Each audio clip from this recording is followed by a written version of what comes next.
ओम शांति।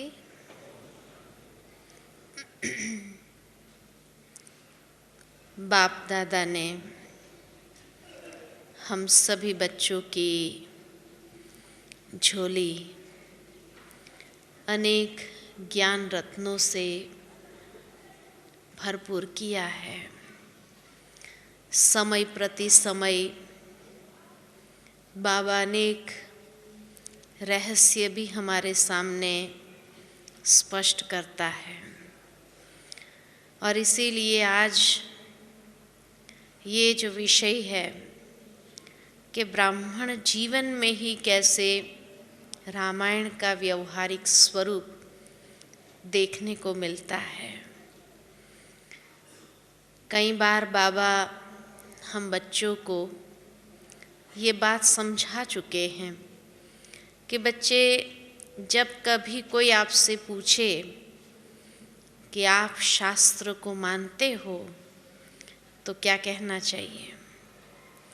हम मानते भी हैं, जानते भी हैं और उस अनुसार हम चलते भी हैं, क्योंकि बाबा ने हम बच्चों को ये बात भी स्पष्ट कर दी है कि संगम युग पर हर कर्म का एक यादगार शास्त्रों में चला आता है, कोई न कोई चरित्र के रूप में चला आता है। तो इसी तरह ये जो एक शास्त्र है, वो शास्त्र कई बार बाबा ने भी इसका उल्लेख साकार मुरलियों से किया है और ख़ास करके रावण राज्य और राम राज्य की बात बाबा लगभग हर रोज़ मुरली के अंदर बताते ही हैं। और इसलिए इसका जब प्रैक्टिकल स्वरूप हमारे जीवन के साथ बहुत गहरा संबंध रखता है, तो कैसे हम कुछ स्लाइड्स के माध्यम से आपके सामने ये बातों को स्पष्ट करेंगे कि किस प्रकार ये वास्तविक रूप से हमारे जीवन की ही एक यादगार है। प्रैक्टिकली देखा जाता कि वैसे रामायण के अंदर श्री राम का जो चरित्र है वो इसीलिए प्रख्यात है कि उसके जीवन में एक मर्यादा थी और उसको मर्यादा पुरुषोत्तम के रूप में जाना गया है। मर्यादा पुरुषोत्तम इसलिए कि बाबा संगम युग पर आकर के हम बच्चों को हर बात की एक मर्यादा सिखाते हैं और मर्यादा सिखाते हुए हमें इतना श्रेष्ठ बनाते हैं कि हमारा कर्म, हमारा व्यवहार हर रूप से एक आदर्श दूसरों के सामने बन जाए। तो इसीलिए ये एक ऐसी कहानी है, एक ऐसी कथा है कि जिसमें आदर्श व्यवहार कैसा होना चाहिए एक ज्ञान युक्त आत्मा का, उसको प्रैक्टिकली दर्शाया हुआ है। और इसलिए जब राम की बात आती है तो एक राम के ही आदर्श व्यवहार की बात नहीं है, लेकिन हर प्रकार के संबंधों में कैसे वो संबंधों को निभाया उसने। कहीं पर भी किसी के प्रति भी कोई भी प्रकार का नेगेटिव भाव नहीं, नेगेटिव संकल्प नहीं मन के अंदर, ऐसा उन्होंने अपने संबंधों को निभाया। जीवन के अंदर परीक्षा, पेपर हर एक के सामने आता ही है, लेकिन वो परीक्षा, पेपर जब सामने आता है तो अक्सर हम लोगों के मन के अंदर नेगेटिव विचार तुरंत आ जाते हैं। ये कथा में एक यादगार ऐसा है कि चाहे कष्ट उसके सामने भी आए, लेकिन कष्ट या पेपर आने के बावजूद भी किसी को दोषी नहीं ठहराया, किसी के प्रति दोष नहीं लगाया गया कि ये व्यक्ति जिम्मेवार है मेरे इस भोगना के या इस भाग्य के लिए। नहीं, हर बात में, हर रूप में कल्याण का स्वरूप कैसे देखना होता है ये रामायण के अंदर दर्शाया हुआ है। और इसलिए ये कहानी तीनों राम की आपस में मिक्स हो गई है। तीन राम जो दिखाते हैं, एक राम दशरथ के बेटे का नाम, एक राम घटघट में लेटा आत्मा राम, आत्मा को भी राम कहा हुआ है, और एक राम जगत से न्यारा राम, परमात्मा राम। ये तीनों की कहानी किस प्रकार संगम युग में इंटरचेंज हो जाती है, बीच बीच में कौन से राम की कथा कहाँ जुड़ जाती है, तो ये हम इसमें स्पष्ट करेंगे। वास्तव में देखा जाए तो ये एक मनुष्य जीवन का आंतरिक युद्ध की बात है। हर घड़ी अच्छाई और बुराई की युद्ध की बातें हैं कि कहाँ पर अच्छाई और कहाँ पर बुराई, और ये अच्छाई और बुराई का किस रूप से आपस में एक युद्ध का स्वरूप दिखाया है, चाहे उसको कैरेक्टर के रूप में दिखाया है कि किस प्रकार अलग अलग वैल्यूज़ कहो, अलग अलग मूल्य कहो, अलग अलग कमज़ोरियों का मनुष्य जीवन के अंदर ही एक युद्ध स्थल है, उनकी मानसिकता में ही एक युद्ध स्थल समाया हुआ है, और हर वक्त ये अच्छाई और बुराई के बीच में युद्ध चलता रहता है। रावण का जो कैरेक्टर है एक ऐसा बहुरूपिया दिखाया हुआ है कि जिस बहुरूपिये के अंदर हर प्रकार से अगर देखा जाए तो उसका श्री राम का जहाँ पर ये दिखाया कि उन्होंने जब भी रावण के सामना करने का एक संकल्प लिया तो उस वक्त रावण एकदम विकराल रूप अपना धारण कर लेता है। चाहे अलग अलग समय पर अलग अलग रूप से धोखे के रूप में भी उसके सामने आ गए सामना करने के लिए। ब्राह्मण जीवन में भी अगर प्रैक्टिकली देखा जाए तो ब्राह्मण जीवन में भी जब भी हम कोई अच्छाई का संकल्प लेते हैं कि आज के बाद हम अपने जीवन में ये करेंगे, आज के बाद हम अपने जीवन में ऐसा करेंगे, ये पुरुषार्थ करेंगे, तो उसी समय कमज़ोरियाँ जो हमारे जीवन के अंदर समाई हुई है वो कमज़ोरियाँ भी ऐसा विकराल रूप ले लेती है और ऐसा हावी होकर के हमारे सामने ही आती है कि जो दृढ़ संकल्प किया हुआ होता है वो जैसे एकदम ठंडा हो जाता है, ढीला हो जाता है, और वो हमारे सामने नकारात्मक या नेगेटिव फोर्स इतना भयंकर रूप से सामने आता है जो कभी कभी खुद के लिए भी उसका सामना करना मुश्किल हो जाता है। बाह्य जगत की जो जानकारियां हैं उसको प्राप्त करते हैं हम पंच ज्ञानेंद्रिय के द्वारा, और वो जब हमारे भीतर चली जाती है तो हमारा संस्कार बन जाता है, संस्कारों में वो समा जाती है।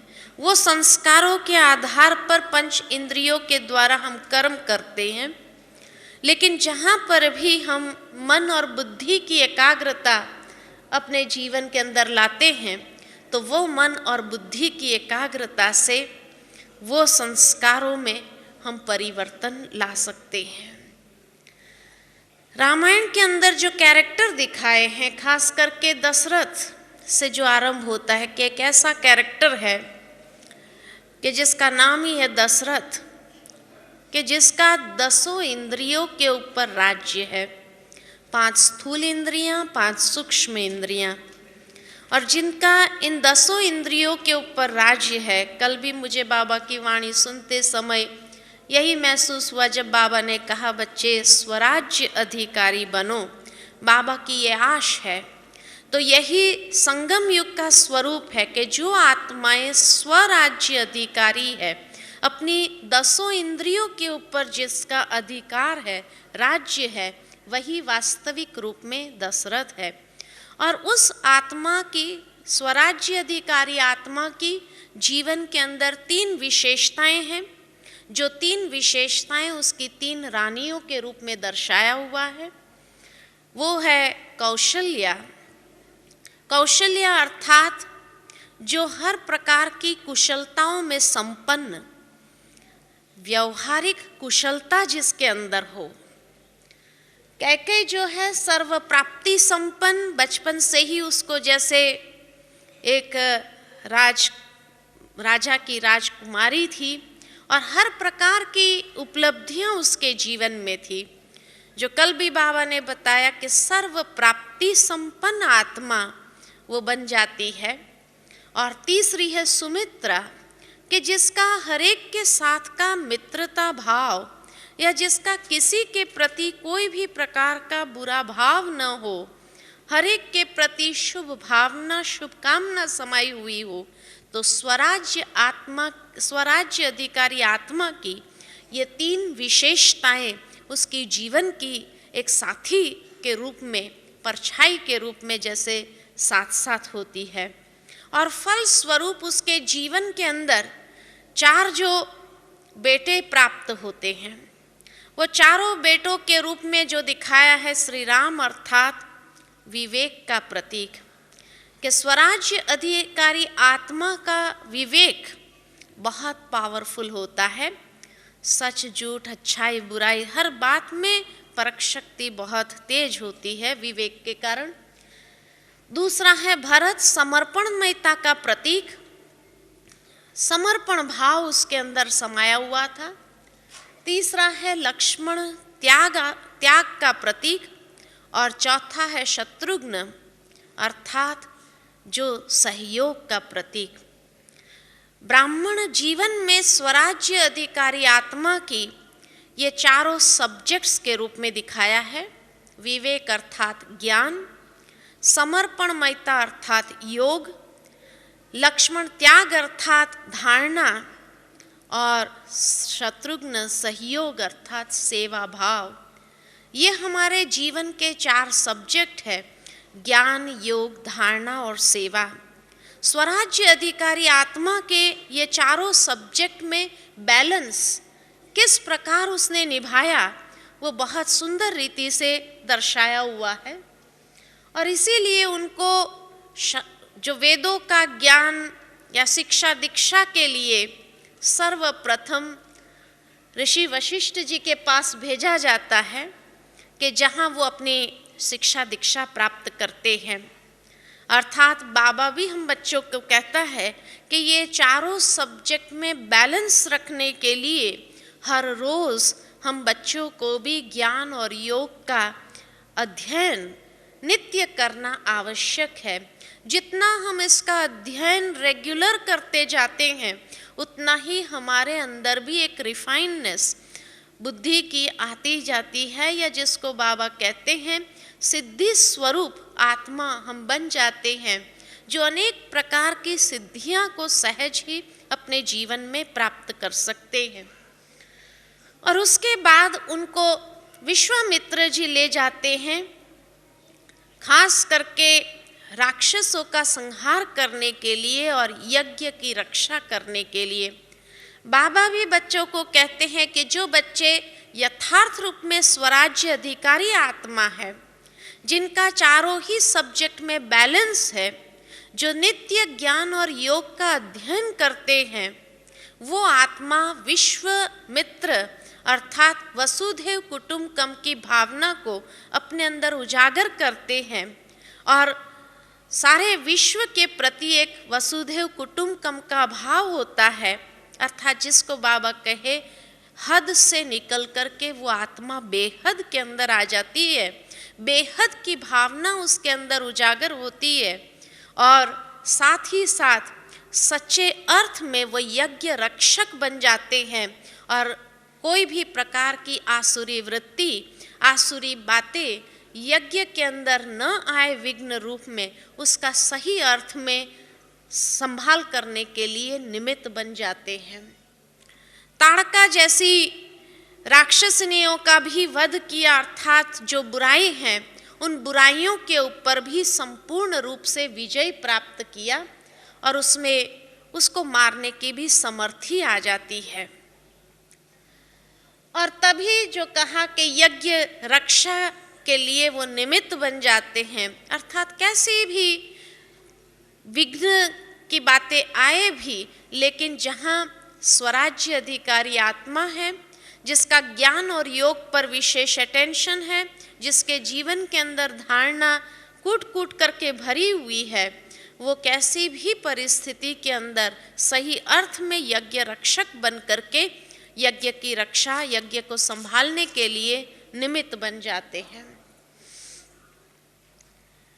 और उसके बाद जब यज्ञ रक्षा करने की समर्थी उनके अंदर आ जाती है, तब दिखाते हैं कि विश्वामित्र जी उन्हें मिथिला ले जाते हैं राजा जनक के पास। और रास्ते में जाते जाते उन्हें अहिल्या मिलती है। अहिल्या की जीवन की घटनाएं ऐसी थी, उनके जीवन की परिस्थितियां ऐसी थी, या उनके जीवन के अंदर कुछ ऐसी घटनाएं हुई थी जिस कारण उनको श्राप मिला था, और वो श्राप के कारण वो पत्थर बन गई थी। ये कहानी में दिखाया है। लेकिन आज के संसार के अंदर भी ऐसी आत्माएं हैं जिनके जीवन के अंदर ऐसी घटनाएं घटती है, जिन घटनाओं के कारण ही उनका हृदय भी एकदम पत्थर जैसा बन जाता है, उनके बुद्धि एकदम पत्थर जैसी बन जाती है। तो ऐसी पत्थर बुद्धि, या जिसको कहे पत्थर दिल जिसका है, जिसके अंदर ना कोई भावना है, भावना शून्य हो जाते, विवेक शून्य हो जाते, ऐसी जो आत्माएं होती है, उन्हें भी श्री राम का जब स्पर्श मिलता है, श्री राम का स्पर्श मिलना अर्थात विवेक का, आध्यात्मिक ज्ञान का स्पर्श मिलता है और त्याग का स्पर्श मिलता है, विश्वामित्र की भावना का स्पर्श मिलता है, तो वो आत्मा के अंदर फिर से एक नए जीवन जीने की उम्मीद आ जाती है। फिर से उनके अंदर अपने जीवन को सुंदर ढंग से बनाने के लिए एक हिम्मत आ जाती है। तो यही उसमें दिखाया है। आगे जब जाते हैं तो सीता जी की बात आती है कि सीता जी अर्थात के धरती माँ की पुत्री थी वो। अब धरती माँ की पुत्री एक तो नहीं होती है, लेकिन हम सभी का शरीर धरती से ही बना हुआ है, पंचतत्व से बना हुआ है, तो हम सभी धरती माँ के ही बच्चे हैं। लेकिन सीता जी के अंदर ऐसी क्या विशेषता थी? तो सीता जी के अंदर दिखाते हैं कि राजा जनक अर्थात विदेही ने उसको गोद लिया था, अपने पास में रखा था, और उसके अंदर जो विशेषता थी वो था कि पवित्रता की वो देवी थी। आज भी अगर उसका यादगार है तो उसका यादगार पवित्रता के रूप में ही ज़्यादा गाया जाता है। पवित्रता थी, शालीनता थी, सुंदरता थी और श्रद्धा की प्रतिमूर्ति थी। ये चारों उसके जीवन की विशेषताएं थी। तो बाबा भी कहते हैं कि जो आत्मा ज्ञान युक्त और त्याग युक्त होते हैं, जिसने मैं और मेरेपन का त्याग किया है, सही अर्थ में ज्ञान के जीवन की धारणा, ज्ञान को जीवन के अंदर धारण किया है, और विश्वामित्र की भावना जिसके अंदर समाई हुई है, वही सही अर्थ में पवित्रता का वर्ण कर सकता है, या पवित्रता के साथ अपने आप को भी जोड़ सकता है, उसको वर सकता है। लेकिन उसके लिए एक शर्त थी राजा जनक की, और वो शर्त यही थी कि सीता जी के साथ पवित्रता के साथ वरने के लिए उनको शिव धनुष को तोड़ना होगा। अब शिव का धनुष इतना पावरफुल है, उसको तोड़ने की जहाँ बात आती है, अर्थात कि जिसने दिखाते हैं कि उसको तोड़ने के लिए क्या चाहिए था, तो कायर लोग उसके सामने खड़े भी नहीं हो सकते थे। असमर्थ व्यक्ति जो है, कमजोरियों से भरपूर व्यक्ति उसको उठा नहीं पाते थे। अहंकारी लोग उसको छू भी नहीं सकते थे। और श्री राम ने सहज ही जाकर के उस धनुष को उठा लिया, क्योंकि उसके अंदर कोई अहंकार नहीं था। तो ज्ञानी आत्मा जब अहंकार को जीत लेती है और ज्ञान के आधार से अहंकार से ऊपर निरअहंकारी स्थिति को प्राप्त कर लेती है, तभी ही वो सही अर्थ में पवित्र स्वरूप या पवित्रता को अपने जीवन के अंदर धारण कर सकते हैं, पवित्रता का वर्ण कर सकते हैं। बाबा ने इसीलिए कई बार कई मुरलियां पवित्रता की गहराई पर चलाई है, और उसमें बाबा ने हर बार एक बात स्पष्ट किया है कि खाली ब्रह्मचर्य में रहना उसको पवित्रता नहीं कही जाती है। पवित्रता अर्थात मन की पवित्रता क्या है, बुद्धि की पवित्रता क्या है, आँखों की पवित्रता क्या है, होठों की पवित्रता, हर इंद्रिय की पवित्रता बताई हुई है। तो जो व्यक्ति अहंकार से ऊपर उठ जाता है वही सही अर्थ में पवित्रता को जीवन में धारण कर सकता है, पवित्रता का वर्ण अपने जीवन के अंदर कर सकता है। तो अहंकार से ऊपर उठना और पवित्रता की प्राप्ति करना, ये वास्तविक स्वरूप है कि श्री राम का सीता जी के साथ विवाह हुआ। और जब ये शिव धनुष को तोड़ा गया तो उस समय दिखाते हैं कि परशुराम जी हिल गए और परशुराम जी बड़े क्रोधित होकर के वहां पहुंच गए। कथा के अंदर ये दिखाया हुआ है कि परशुराम जी वहां पहुंच गए। अब सोचने की बात है कि यहाँ पर एक बात हम कई लोगों को समझाने के लिए भी कह सकते हैं कि जो दशावतार दिखाते हैं वो 10 अवतार के अंदर, जैसे एक श्री कृष्ण का अवतार दिखाए, विष्णु के 10 अवतार, तो उसमें एक अवतार श्री राम का दिखाया है, तो एक अवतार परशुराम जी का भी दिखाया है। अब दोनों अवतार एक ही समय पर एक दूसरे के सामने कैसे आ सकते हैं, ये बहुत विशिष्ट बात हम उनके आगे भी रख सकते हैं कि जहाँ जिसके पास जिसका जवाब किसी के पास नहीं है। और अगर एक दूसरे के सामने 2 रूप आ भी गए एक ही विष्णु जी के एक ही समय में, जबकि अलग अलग समय में होने चाहिए, लेकिन अगर एक ही समय पर आ भी जाए और वो एक दूसरे को पहचान न सके, ऐसा कभी नहीं हो सकता है।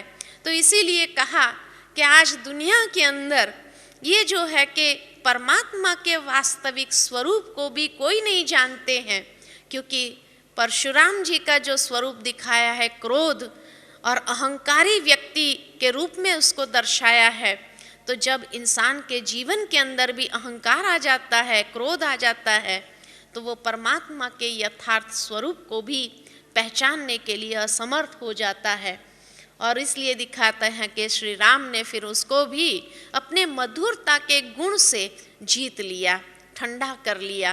कहने का भावार्थ के जो ज्ञानवान आत्मा है, मर्यादा पुरुषोत्तम आत्मा है, जिसके अंदर धारणा स्वरूप आत्मा है, वो हरेक को अपने मधुरता के गुण से वश कर लेते हैं। यह हरेक के ऊपर अपने मधुरता के गुण का भी प्रभाव डाल देते हैं। रामायण के अंदर एक और कैरेक्टर दिखाया है, मंथरा का कैरेक्टर। और मंथरा का कैरेक्टर अर्थात कि जब हम ज्ञान के पथ पर चलने लगते हैं, हमारे अंदर इतनी बाबा की शक्ति का अनुभव होता है, जैसे जैसे आरंभ करते ज्ञान में चलने लगते हैं, उड़ने का अनुभव करता है, हर प्रकार की बुराइयों को जीतने की समर्थी हमारे अंदर आ जाती है और पवित्रता को भी हम अपने जीवन में धारण कर लेते हैं। लेकिन जैसे ही पवित्रता को धारण करते हैं तो बाबा जैसे कहते हैं, माया भी इतना सहज पीछा छोड़ने वाली थोड़ी है। तो इसलिए सबसे पहला पेपर जो ब्राह्मणों के सामने भी आता है वो है पर चिंतन और कुसंग का पेपर, जो दिखाया कि सर्व प्राप्ति संपन्न आत्मा थी कहके, लेकिन उसके अंदर भी इच्छाएं जागृत कर दी। आज कई ब्राह्मण भी बाबा जब कहते हैं सर्व प्राप्तियां आपका जन्म सिद्ध अधिकार है, लेकिन सर्व प्राप्तियां जब हमारा जन्म सिद्ध अधिकार है, उसके बाद भी हमारे अंदर इच्छाएं जागृत होने लगती है कि ये भी चाहिए, वो भी चाहिए, ये भी होना चाहिए, ऐसा भी होना चाहिए। तो उसमें भी जो मुख्य रोल अदा करते हैं वो है कुसंग।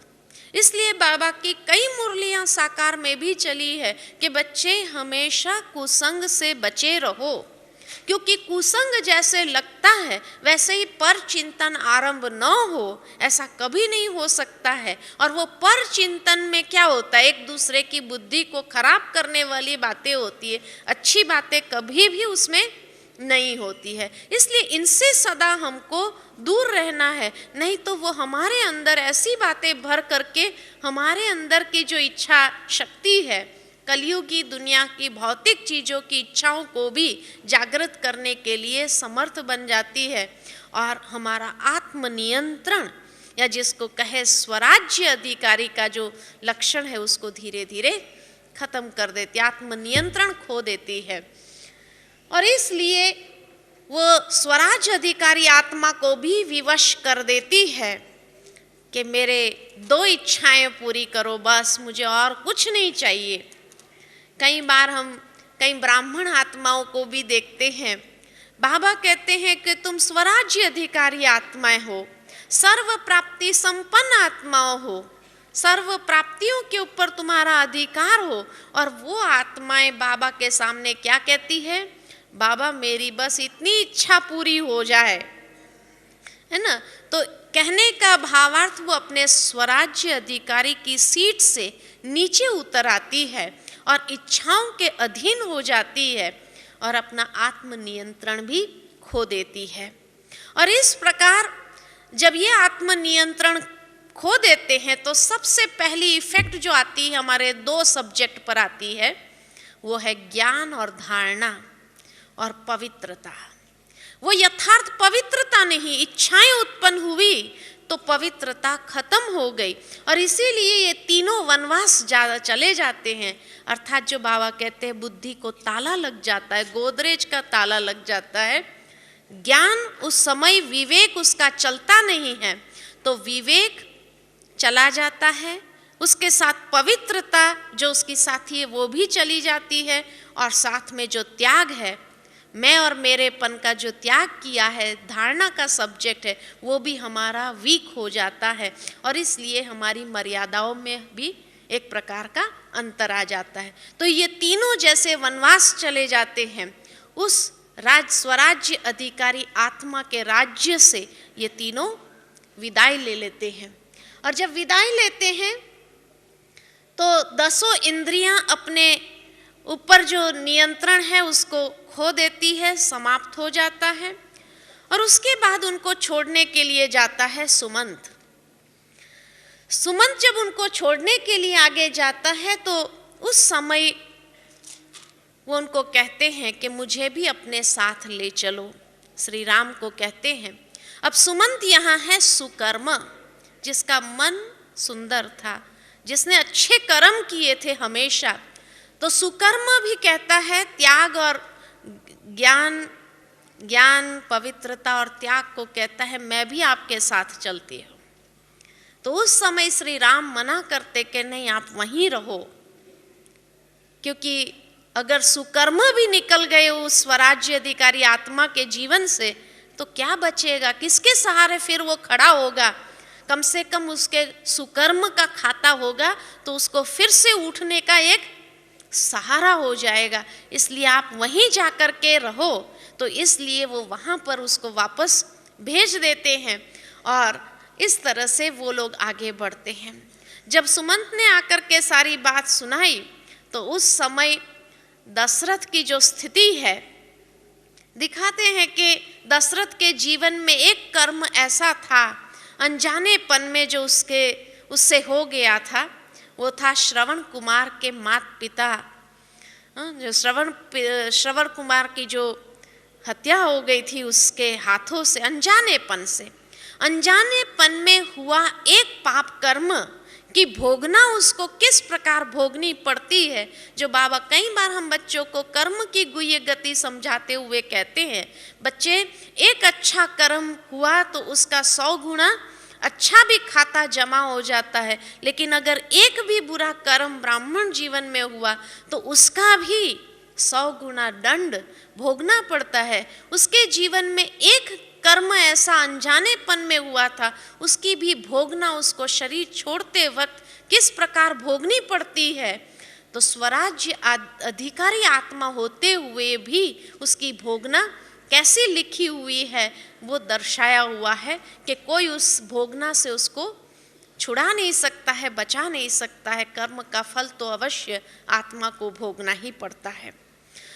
और उसके बाद श्री राम लक्ष्मण और सीता जी आगे बढ़ते हैं, ज्ञान विवेक और पवित्रता जैसे आगे निकलते हैं तो वहाँ उसको निषाद राज मिलता है। और निषाद राज के राज्य के अंदर एक केवट था जिसका नाम था गुहू। और गुहू की नैया में पार होना था, गंगा को पार करना था। और उस समय दिखाते हैं कि जब श्री राम ने उनको अंगूठी अपनी निकाल करके भाड़े के रूप में देना चाहा, तो उस समय वो गुहू उसको कहता है मुझे यहाँ नहीं चाहिए, वहाँ चाहिए। ये संगम युग की बात है। अब यहाँ परमात्मा राम की बात कैसे मिक्स हो जाती है कि निराकार परमात्मा राम भी जब आते हैं तो बाबा कई बार कहते हैं कि मैं सबसे बड़ा खेवैया भी हूँ, बोटमैन भी हूँ। ये संसार सागर को पार कराना है, और संसार सागर को पार कराते समय गुहू अर्थात एक गृहस्थी की नाव में बैठता है। ब्रह्मा बाबा एक गृहस्थी था जिसकी नाव का सहारा लिया और उसके अंदर बैठा, और उस समय उसका भाड़ा देने की बात जब आई, बाबा कई बार कहते हैं मैं लोन लेता हूँ, भाड़ा तो देना ही पड़ेगा ना।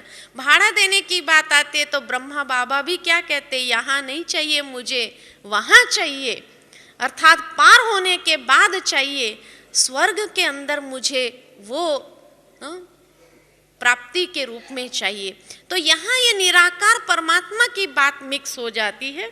और गंगा पार करने के बाद जब त्रिवेणी संगम पर जाते हैं तो त्रिवेणी संगम पर उन्हें महान ऋषियों का दर्शन होता है। भारद्वाज ऋषि, वाल्मीकि ऋषि, अत्रि ऋषि, ऐसे अनेक ऋषियों के दर्शन होते हैं।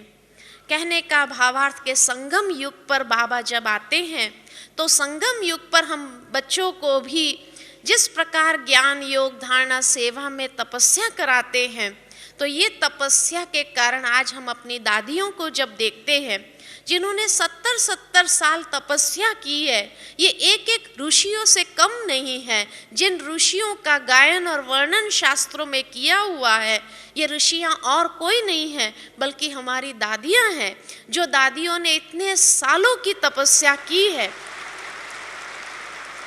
कि जिसके दर्शन से भी दुनिया के अंदर मानते हैं कि ऐसे ऋषियों का दर्शन के लिए स्वयं श्री राम तड़प रहा था और कहता था कि ये जंगल जो मुझे वनवास जो मिला है, ये बहुत मेरे ऊपर कृपा की है मेरी माँ ने। कौन सी कृपा की है कि मुझे महान ऋषियों का दर्शन करने का एक सौभाग्य मिलेगा। तो बाबा का ज्ञान जब मिलता है और जब मधुबन आते हैं, एक एक दादियों का दर्शन करते हैं जिनके इतने सालों की तपस्या है, तो कितने ये महान ऋषियाँ हैं कि जिन ऋषियों के खाली दर्शन मात्र से भी शास्त्रों में जो लिखा है कि कई जन्मों के पुण्य उदय भी होते हैं तो कई जन्मों के पाप भी नष्ट हो जाते हैं। उनकी वाणी न सुनी और कुछ नहीं करे, बस उनकी दृष्टि की भी एक हमको शक्ति मिल जाती है, तो वो दृष्टि की शक्ति भी हमारे लिए कितना पुण्यदायी फलदायी सिद्ध हो जाती है। ऐसे ये दादियों का दर्शन है। और इसलिए जब उनसे वार्तालाप होता है तो वो उन्हें दिशा निर्देश देते हैं और चित्रकूट जाने के लिए कहते हैं। चित्रकूट में जब रहते हैं तो उतने समय में भरत वहाँ पहुँच जाता है। उनको मालूम पड़ा कि चित्रकूट में निवास कर रहे हैं, तो वहाँ पर जाते हैं और श्री राम को वापस लेने जाते हैं। लेकिन उस समय श्री राम अपने उद्देश्य को दिखाते हैं। याद आता है कि जिन दादियों ने इतनी तपस्या की, ब्रह्मा बाबा ने जब अपने साकार तन को छोड़ा, उस समय दादियों ने भी कितना बाबा से, ऑलमाइटी बाबा से ये कहा था कि नहीं बाबा हमारा वापस आ जाए, बाबा हमारा वापस आ जाए। लेकिन बाबा ने उस वक्त जो प्लान दिया और कहा कि अब बाबा का रोल चेंज होता है, अब उसका पार्ट अलग होता है, तो उसी तरह श्री राम ने भी भरत को समझाया कि तुम मेरी चरण पादुका ले जाओ, यानी मेरे फुट स्टेप्स को फॉलो करो। मेरा पार्ट अभी कुछ और है जिस कार्य के लिए मैं आया हूँ। ऐसे ही ब्रह्मा बाबा जब अव्यक्त हो गए तो ब्रह्मा बाबा का भी पार्ट चेंज हो गया और ब्रह्मा बाबा ने भी हम बच्चों को अपनी पादुकाएं दे दी और समर्पण बुद्धि होकर के हमें सी फादर फॉलो फादर करना है, श्रीमत को पालन करना है। यही बाबा ने हम बच्चों को सिखाया। बाकी कभी बच्चों ने ये नहीं कहा कि सी ब्रदर सी सिस्टर करो, नहीं, ये चरण पादुका अपने पास रखो। बाबा ने हर कर्म की जैसे विधि बताई हुई है, सुबह अमृत वेले से रात्रि सोने तक हमारी दिनचर्या किस प्रकार होनी चाहिए, ये सारी बातों के लिए बाबा ने प्रैक्टिकल कर्म करके दिखाए हैं। यही बाबा की चरण पादुका हम बच्चों को मिली हुई है, जिसको हमें इतना ही समर्पण भाव से उसको अपने जीवन के साथ अपने सिर माथे करके चलना है। इसलिए दिखाते हैं कि भरत ने भी वो चरण पादुका अपने सिर माथे रखी और वापस गया। कहने का भावार्थ कि बाबा की हर शिक्षा, हर श्रीमत को जिसने सिर माथे रखा है वही समर्पणमय आत्मा है, वही योगी तू आत्मा भगवान को भी अति प्रिय है। और उसके बाद जैसे ही ये आगे बढ़ते हैं तो और उनको महान आत्माओं का दर्शन होता है। सती अनसुया, अत्रि ऋषि का दर्शन होता है। अत्रि ऋषि यहाँ प्रतीक है सत्यता का और सती अनसुया प्रतीक है विश्वास का, वफादारी का। और वो विश्वास और वफादारी बाबा ने भी हम बच्चों को दी है कि यज्ञ के साथ की हमारी विश्वास वफादारी किस प्रकार होनी चाहिए और सत्यता के साथ हमें भी जीवन में कैसे आगे बढ़ना है। और उसके साथ ही जब वो पंचवटी में निवास करते हैं, पंचवटी यहाँ ज्ञानेंद्रियों का प्रतीक है, जहाँ रावण की बहन सुपर्णखा आती है। और ये दूसरा टेस्ट पेपर हम सबके सामने आता है कि जैसे ही हम उस चरण पादुका के अपने सिर माथे रख करके चलने लगते हैं उन बाबा की शिक्षाओं को, तो वैसे सुपर्णखा आती है, अर्थात इच्छाएं का प्रतीक, और वो श्री राम और लक्ष्मण को प्रभावित करने का प्रयत्न करती है। परंतु जिसके साथ में पवित्रता का वास था, श्री राम ज्ञान युक्त आत्मा था और पवित्रता उसकी साथी थी। लक्ष्मण तो था ही त्याग मूर्त के, जिसने मैं और मेरेपन का ही त्याग कर दिया था। कहने का भावार्थ कि सुपर्णखा उनको प्रभावित नहीं कर सकी और ही उनको भगा तो दिया ही, लेकिन साथ में उसको अपमानित कर दिया। बाबा भी कहते हैं माया भिन्न भिन्न वेश में आपके सामने आएगी, आपको प्रभावित करने का प्रयत्न करेगी, लेकिन उसको हर रूप से जीतना है, उसको खत्म कर देना है, उसके अधीन कभी नहीं होना है। ये इस बात का प्रतीक है। और इसीलिए जब वो अपमानित होकर के जाती है तो उसके दो भाई खर और दूषण को वो जाकर के सुनाती है कि ऐसे तुम्हारी बहन का अपमान हुआ है, उसका बदला जरूर लेना चाहिए। दूषण अर्थात दुष्प्रवृत्तियाँ, खर अभिमान का प्रतीक है और दुष्प्रवृत्तियाँ, जहाँ अभिमान और दुष्प्रवृत्तियाँ हैं वो फिर बदला लेने का सोचते हैं और उनके सामने आ जाते हैं और सामने आकर के उसके सामने युद्ध करते हैं। जब युद्ध करते हैं तो भी उनका नाश होता है और ज्ञान, धारणा और पवित्रता का विजय उसकी आत्मा के ऊपर भी हो जाता है, अर्थात बुराइयों के ऊपर अच्छाइयों का विजय हो जाता है। ये बात जब दशानन को पता चलती है, रावण को पता चलती है, तो रावण अपनी बहन का बदला लेने का सोचता है और ये जानते हुए भी कि उसने दूषण को भी खत्म कर दिया, दुष्प्रवृत्ति भी उसको प्रभावित नहीं कर सका, सुपर्णखा उसको प्रभावित नहीं कर सकी, अभिमान उसको प्रभावित नहीं कर सका, तो ये साधारण कुमार नहीं है। और इसीलिए रावण फिर और एक स्वरूप अपनाता है और वो स्वरूप है धोखे का स्वरूप, और इसीलिए मारीच का सहारा लेता है जो धोखा उसके सामने ले जाता है और उससे प्रभावित करने का प्रयत्न करता है। रावण एक ऐसा विचित्र शत्रु दिखाया है कि जिसके पास इतनी बुद्धि थी, 10 इंसान जितनी बुद्धि थी उसके पास, जो ज्ञान और विज्ञान का ज्ञाता था, भारत के अंदर उसका ऐसा रूप दिखाया है कि जिसके पास कोई भी व्यक्ति टिक नहीं सकता था, इतनी उसकी बुद्धि की शक्ति थी। उतना ही नहीं, लेकिन रावण जैसा भक्त कोई नहीं था, रावण जैसा बुद्धिशाली कोई नहीं था, रावण जैसा शक्तिशाली कोई नहीं था, रावण जैसा धनवान कोई नहीं था। ये सब कुछ होने के बाद भी दिखाते हैं कि उसके पास इतनी बुद्धि की शक्ति थी कि उसने अपनी बुद्धि की शक्ति से प्रकृति के 5 तत्व को भी वश करके रखा था। ये सब उसके जीवन के अंदर अनेक बातें दिखाए थे, लेकिन फिर भी उसके राज्य का समाप्त करने के लिए भगवान को आना पड़ा, क्योंकि दो बातें अति में थी और वो था अहंकार, अति में था, और दूसरा चरित्र भ्रष्टता उसके अंदर अति में थी। और इसीलिए आज का संसार भी एक रावण राज्य है कि जहाँ पर मनुष्य जैसा बुद्धिशाली व्यक्ति कोई नहीं है, मनुष्य जैसा शक्तिशाली व्यक्ति कोई नहीं है जिसके पास मिसाइल्स की इतनी शक्ति है, मिसाइल्स बना सकता है। मनुष्य जैसा धनवान कोई नहीं है, मनुष्य जैसा भक्त कोई नहीं है। आज की दुनिया में भी दिन प्रतिदिन देखा जाए तो भक्ति का इतना विस्तार होने लगा है, भक्ति भी अपनी चरम सीमा पर पहुंचने लगी है। कहा जाता है कि रावण की तरह ही मनुष्य ने भी अपनी बुद्धि की शक्ति से प्रकृति के पांचों तत्व को भी दासी बना करके अपने अधीन कर दिया है।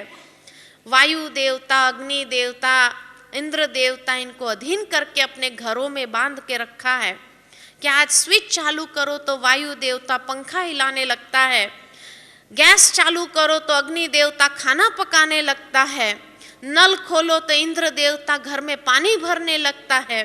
कहने का भावार्थ के मनुष्य ने भी विज्ञान की शक्ति से अपने प्रकृति के पांचों तत्व के ऊपर भी अधिकार प्राप्त कर लिया, लेकिन ये अधिकार प्राप्त होने के बाद भी आज इंसान का अहंकार इतना बढ़ता जा रहा है और चरित्र भ्रष्टता इतनी बढ़ती जा रही है। इसीलिए उसको खत्म करने के लिए परमात्मा को भी आना पड़ता है। रावण को भी इसीलिए दिखाते हैं कि वो कोई असुर नहीं था, वो ब्राह्मण जाति का था, ऊंची जाति का था। तो आज मनुष्य भी सभी प्राणियों में उच्च प्राणी माना जाता है और इसीलिए उच्च जाति का होने के बावजूद भी, इतना धनवान, बुद्धिवान, शक्तिवान होने के बावजूद भी उसको खात्मा करने के लिए भगवान को ही आना पड़ता है, अर्थात उसके अंदर जो रही हुई आसुरी प्रवृत्तियां हैं उसका नाश करने के लिए भगवान को ही आना पड़ता है। और इसलिए वो जब धोखे का स्वरूप का आधार लेता है तो बाबा भी हम बच्चों को कहता है कि बच्चे माया से बड़ा सावधान रहना, वो भिन्न भिन्न धोखे का स्वरूप अपनाएंगी, आपके सामने आएंगी और इसीलिए स्वर्ण मृग के रूप में वो सामने आता है।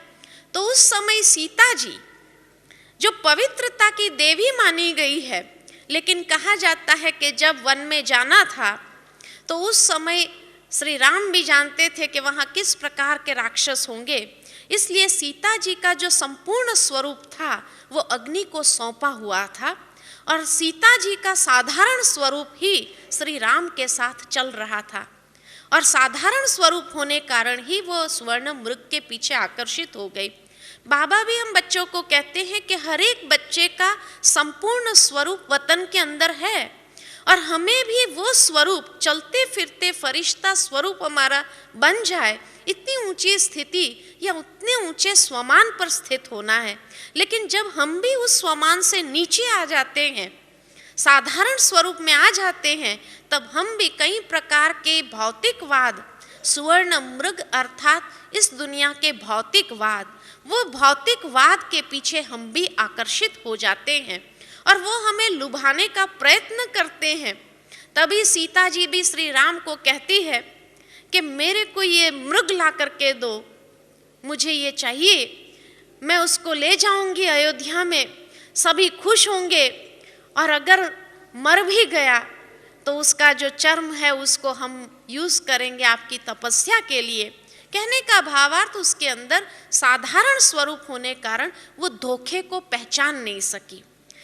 तो पहली बात है कि जब हम भी अपने साधारण स्वरूप में आ जाते हैं तो माया के धोखे के स्वरूप को पहचान नहीं सकते हैं। इसीलिए बाबा ने कई मुरलियां जो चलाई है कि बच्चे अपनी परख शक्ति और निर्णय शक्ति को तीव्र रखो, लेकिन जब परख शक्ति ही हमारी फेल हो जाती है तो ऐसे सुवर्ण मृग के पीछे हम भी श्री राम अर्थात परमात्मा राम को क्या कहते हैं। बाबा कई बच्चे बाबा को योग में क्या कहते हैं, बाबा बस इतनी इच्छा पूरी हो जाए मेरी, बस इतनी प्राप्ति हो जाए, और उसके लिए योग लगाते हैं कि बाबा बस इतनी मनोकामना मेरी पूरी हो जाए, ये हो जाए, वो हो जाए। योग में बाबा को भी जैसे अर्जियां डालते हैं बाबा कई बार कहते हैं बच्चों की भी अर्जियों की फाइल मेरे पास बहुत लंबी हो जाती है। योग में खास करके अमृत वेले बैठते हैं और बच्चे अर्जियां बाबा के सामने डालते हैं, बाबा मेरी इतनी इच्छा पूरी हो जाए।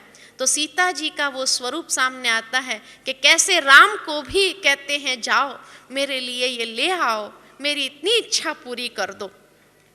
और जब वो जाते हैं और उसको मारते हैं वो स्वर्ण मृग को, वो तो था ही धोखे का स्वरूप, तो फिर उसने दोबारा धोखा दिया कि मरते समय उसने लक्ष्मण लक्ष्मण करके पुकारा। अब यहाँ सीता जी ने जब उस आवाज को सुना तब दूसरा धोखा, क्योंकि साधारणता जीवन के अंदर आ गई, साधारणता में आने के कारण दूसरा धोखा कि हम उस आवाज को भी नहीं पहचान सकते हैं कि सचमुच में ये श्री राम का आवाज था या माया का आवाज था। कई बार कई बच्चे बाबा के साथ योग में बैठते हैं और क्या कहते हैं, मुझे योग में ये टचिंग आई, योग में ऐसा बाबा ने कहा, मुझे ऐसा वैसा बाबा ने कहा।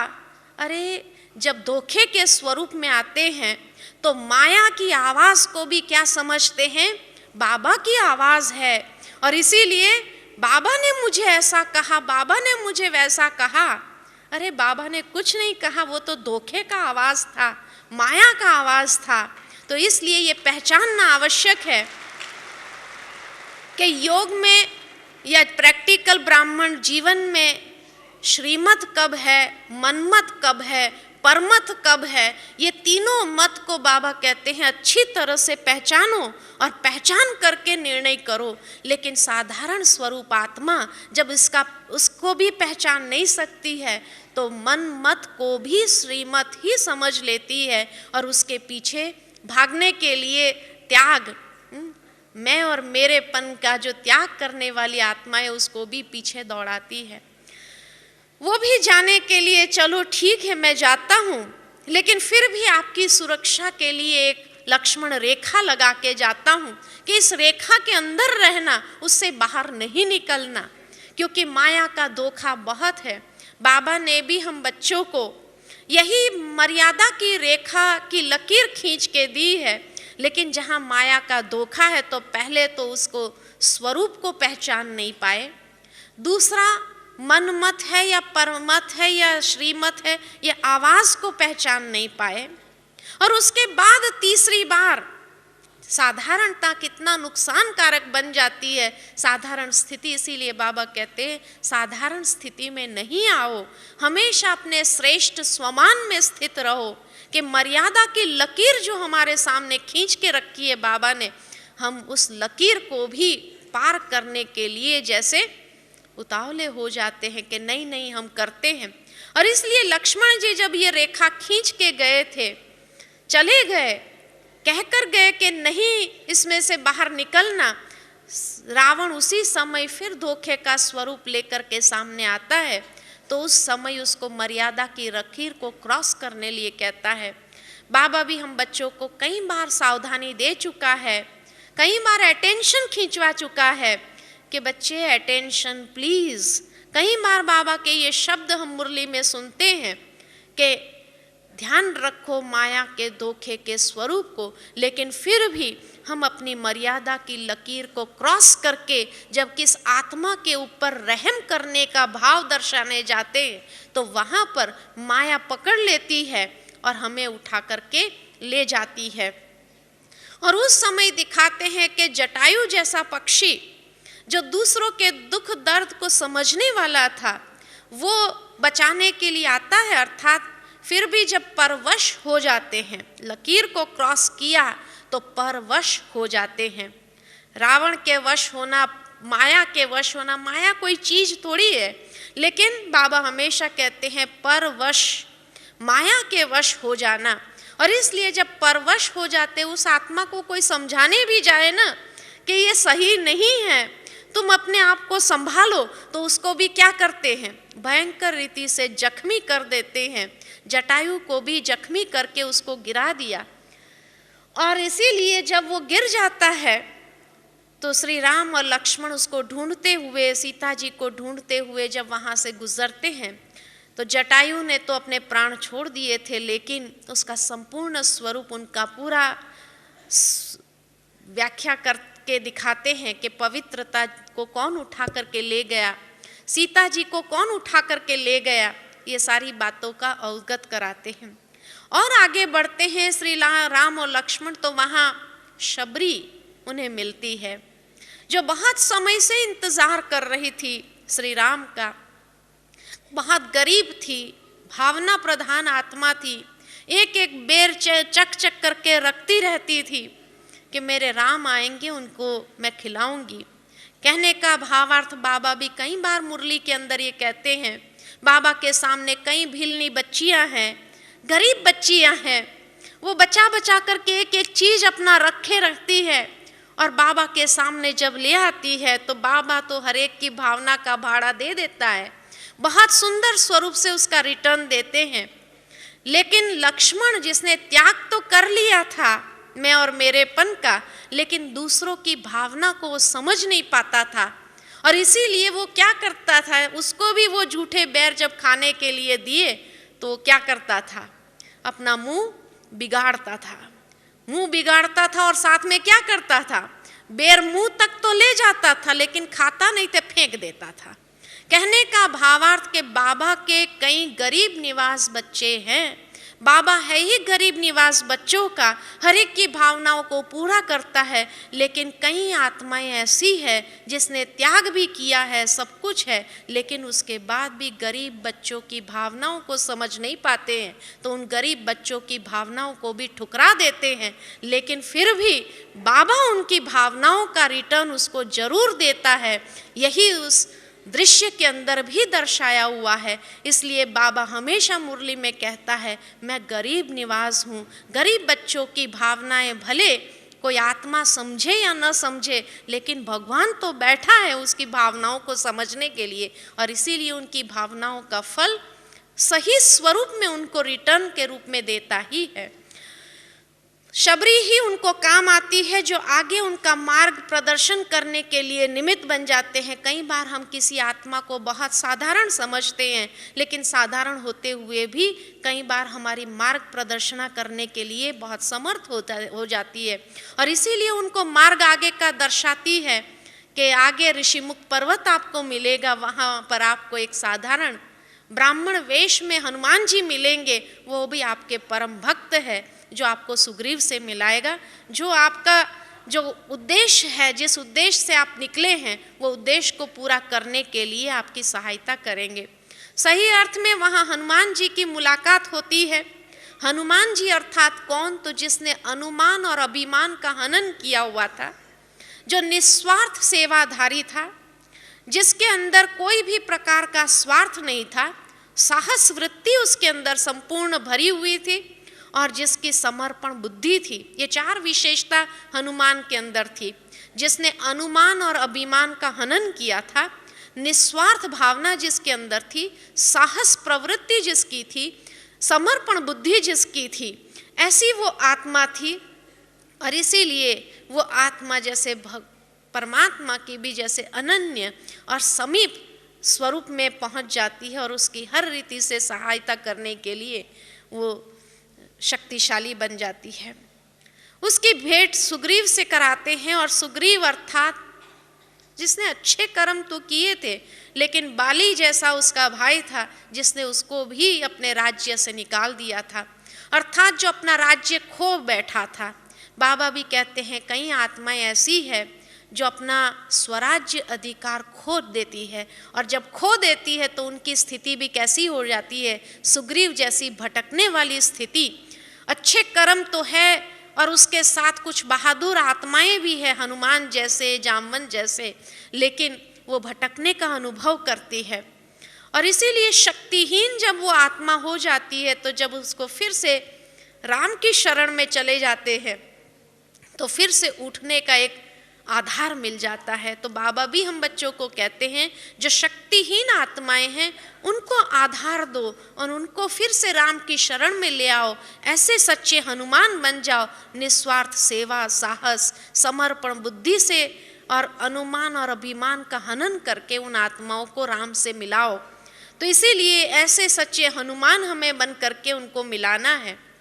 और फिर वहाँ दिखाते हैं सुग्रीव और बाली की युद्ध होती है, और उस युद्ध के अंदर फिर बाली मारा जाता है। और उस समय बाली को भी अपनी गलतियों का एहसास होता है, एहसास ही नहीं होता है, लेकिन वो अपने बेटे अंगद को भी समर्पण करके जाता है कि श्री राम की शरण में रहना और सेवा करना।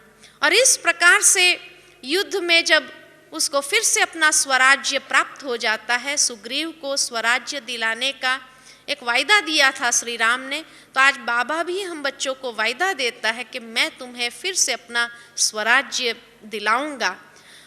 और स्वराज्य दिलाने के बाद उसको राज्य देने के समय फिर से ताज तख्त देते हैं। फिर सीता जी की खोज के लिए हनुमान जी को नियुक्त करते हैं कि हनुमान के पास ही वो अनंत शक्ति है, अर्थात जिस आत्मा के अंदर इतनी विशेषता हो, अभिमान अनुमान का हनन किया हो, निस्वार्थ सेवादारी हो, साहस भी हो और समर्पण बुद्धि हो, ऐसी ही आत्माएं सिद्धि स्वरूप भी होती है। उनके अंदर कई छिपी हुई सिद्धियां होती है जो वो भूल चुके हैं, जो जानते नहीं हैं, उसके बारे में उसके प्रति उसको बिल्कुल ज्ञान नहीं है, और उसी समय उसको याद दिलाया जाता है। तो बाबा भी हम बच्चों को स्मृति दिला दिला करके फिर से वो जो हमारे अंदर सुषुप्त शक्तियां हैं उसको जागृत करते हैं, और जागृत करके पूरा समुद्र पार करने के लिए भी जैसे हमें समर्थ बना देते हैं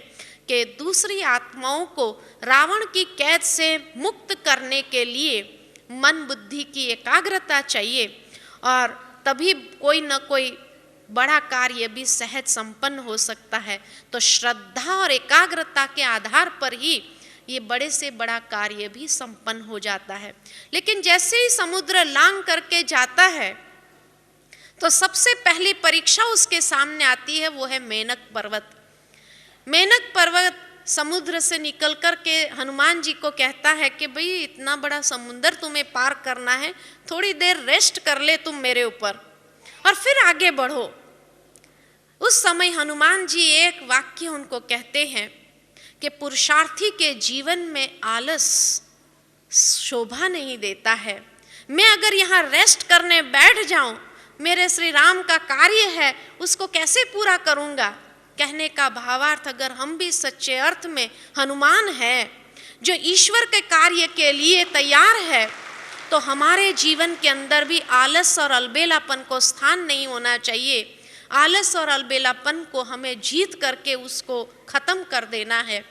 और इसीलिए हनुमान जी ने भी आलस्य को खत्म कर दिया और मेनक पर्वत पर रेस्ट नहीं किया, आगे बढ़ गए उसको खत्म करते हुए पुरुषार्थ के मार्ग में। उसके बाद उनको दूसरी एक राक्षसिनी उस समुद्र से बाहर निकलती है। दो राक्षसिनी हैं, एक है सुरसा और एक है सिहिका।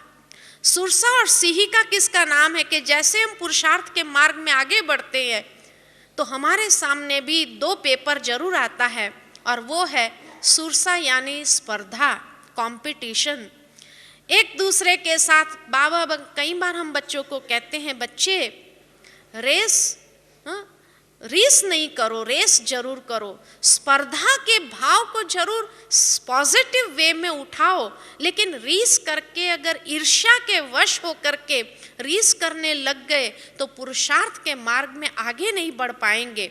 तो इसीलिए सुरसा और सिहिका अर्थात स्पर्धा और ईर्ष्या, सुरसा स्पर्धा का प्रतीक है, सिहिका ईर्ष्या का प्रतीक है। ये दो भावनाएं जैसे जैसे सेवा के मैदान में हम आगे निकलते हैं, हनुमान जी माना सेवा के मैदान में निकले तो सेवा के मैदान में ये दो बहुत बड़े पेपर आते हैं कि एक दूसरे के प्रति कंपटीशन का भाव आ जाता है कि मैं इससे ये करके, अरे जरूर आगे बढ़ो, हर एक आगे बढ़ो, लेकिन किसी को गिरा के आगे नहीं बढ़ो, ये नहीं दिखाया है। तो इसीलिए हनुमान जी ने स्पर्धा को ही गिरा दिया, ईर्ष्या को ही गिरा दिया और उसको खत्म करके अपने पुरुषार्थ के मार्ग में, सेवा के मार्ग में आगे बढ़े। तो बाबा भी हम बच्चों को कहते हैं कि सेवा के मार्ग में आलस, अलबेलापन, कंपटीशन और ईर्ष्या, ये चार पेपर पार करने पड़ेंगे, तब पवित्रता को वापस ला सकेंगे, अर्थात जो खोई हुई आत्माएं, जो रावण की कैद में गई हुई आत्माएं हैं, उसको वापस हम ले आ सकेंगे, उसको मुक्त कर सकेंगे। और इसीलिए दिखाते हैं कि सीता जी रावण की अशोक वाटिका में थी, परंतु अशोक वाटिका में चारों ओर भौतिकता दिखाई है और इसीलिए उसको अशोक वाटिका कही हुई है।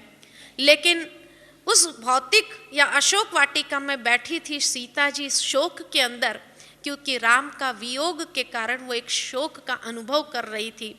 फिर भी रावण उसके सामने जब आता है तो ऐसी आत्मा रावण को भी चैलेंज कर देती है। जो रावण इतना शक्तिशाली था, जिसने श्री राम को चैलेंज कर दिया, लेकिन सीता जी को वो स्पर्श नहीं कर सका। उस समय सीता जी एक तिनका उठा करके रख देती है और रावण को चैलेंज करती है कि रावण, इस तिनके से आगे तुमने एक कदम भी बढ़ाया तो जल जाएगा, इतना मेरा पवित्रता का बल है। क्योंकि वापस वो अपने स्वमान की श्रेष्ठ स्थिति पर आ गई, तो उसके अंदर जो पवित्रता की शक्ति थी वो एक कवच बन गया था उसके लिए, और इसीलिए ऐसे रावण को भी चैलेंज करने के लिए वो समर्थ हो गई थी कि एक तिनके को भी आधार बना देती थी। और तिनका उसने सामने रख दिया रावण के सामने और चैलेंज कर दिया, और रावण उस तिनके से आगे कदम नहीं बढ़ा सका, सीता जी को स्पर्श नहीं कर सका। इतनी उसकी अपनी पवित्रता इमर्ज स्वरूप में थी। तो बाबा भी हम बच्चों को कहते हैं, अगर आप भी ऐसी सीताएं बन जाओ तो कोई रावण की हिम्मत नहीं है कि आपके सामने भी वो आ सके, कोई आपको छू भी सके। ये दृश्य देखने के बाद हनुमान जी ऊपर से नीचे उतरते हैं और नीचे उतर करके सीता जी का जब स्वरूप देखते हैं एकदम गदगद हो जाते हैं। वहाँ राम की निशानी उन्होंने दिया उसको, और श्री राम के प्रति उसका समर्पण भाव देख करके सीता जी को फिर से विश्वास हो गया कि नहीं, मेरे राम जरूर आ जाएंगे अभी तो, और मुझे अपने साथ ले जाएंगे। तो एक प्रकार की फिर से उसको हिम्मत प्रदान की। तो बाबा भी कहते हैं, बच्चे युक्ति युक्त होकर के चलो, दूसरों की मुक्ति के लिए भी युक्ति युक्त होकर के उसको सहयोग दो, साथ दो, और उसको हिम्मत प्रदान करो ताकि वो हिम्मत से टूट न जाए।